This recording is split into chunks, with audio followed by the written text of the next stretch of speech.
138 ಶಾಸಕರು D K Shivakumar ಪರ ಇದ್ದಾರೆ, 138 ಶಾಸಕರು ಸಿದ್ದರಾಮಯ್ಯನವ್ರ ಪರ ಇದ್ದಾರೆ. ಕಾಲ ಬಂದಾಗ ಅವರು ಸಿಎಂ ಆಗ್ತಾರೆ. ಬರುತ್ತೆ, ಕಾಲಗಳಿಗೆ ಕೂಡ ಬಂದಾಗಲೇ ತಾನೇ ಒಳ್ಳೆಯದಾಗದು.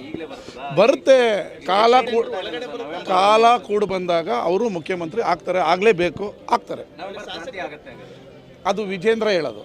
ನಾವು ಕ್ರಾಂತಿ ವಾಂತಿ ಭ್ರಾಂತಿ ಅಲ್ಲ, ನಮ್ಮದು ಶಾಂತಿ ಮಂತ್ರ. ಅದು ವಿರೋಧ ಪಕ್ಷದವ್ರು ಹೇಳೋದಕ್ಕೆಲ್ಲ ನಾನು ಉತ್ತರ ಕೊಡೋದಕ್ಕಾಗಲ್ಲ. ನಮ್ಮ ಪಕ್ಷದಲ್ಲಿ ಏನಾಗಬೇಕು ಅಂತ ಹೈಕಮಾಂಡ್ ನಿರ್ಧಾರ ಮಾಡುತ್ತೆ.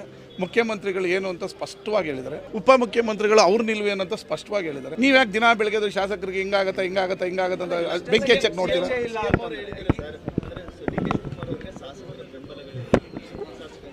ಅವ್ರು ನೀವು ಆ ಥರ ವಿಶ್ಲೇಷಣೆ ಮಾಡ್ತಾ ಇದ್ದೀರಾ. ಕೆಲವರು ಶಾಸಕರು ಅವ್ರ ಪರನೂ ಇರಬಹುದು ಅಂತ ಹೇಳಿದ್ದಾರೆ, ಅವ್ರ ಬೆಂಬಲನೇ ಇಲ್ಲ ಅಂತ ಹೇಳಿಲ್ಲ. 136 ಶಾಸಕರು ಸಿದ್ದರಾಮಯ್ಯನವ್ರ ಪರನೂ ಇದ್ದಾರೆ, 136 ಶಾಸಕರು ಡಿ ಕೆ ಶಿವಕುಮಾರ್ ಅವ್ರ ಪರನೂ ಇದ್ದಾರೆ. ಕಾಲ ಬಂದಾಗ 100% ಒಳ್ಳೆ ದಿನಗಳು ಬಂದಾಗ ಅವರು ಮುಖ್ಯಮಂತ್ರಿ, ಕಾಲ ಬಂದಾಗ ಒಳ್ಳೆ ದಿನಗಳು ಬಂದಾಗ ಅವರು ಮುಖ್ಯಮಂತ್ರಿ ಆಗೇ ಆಗ್ತಾರೆ.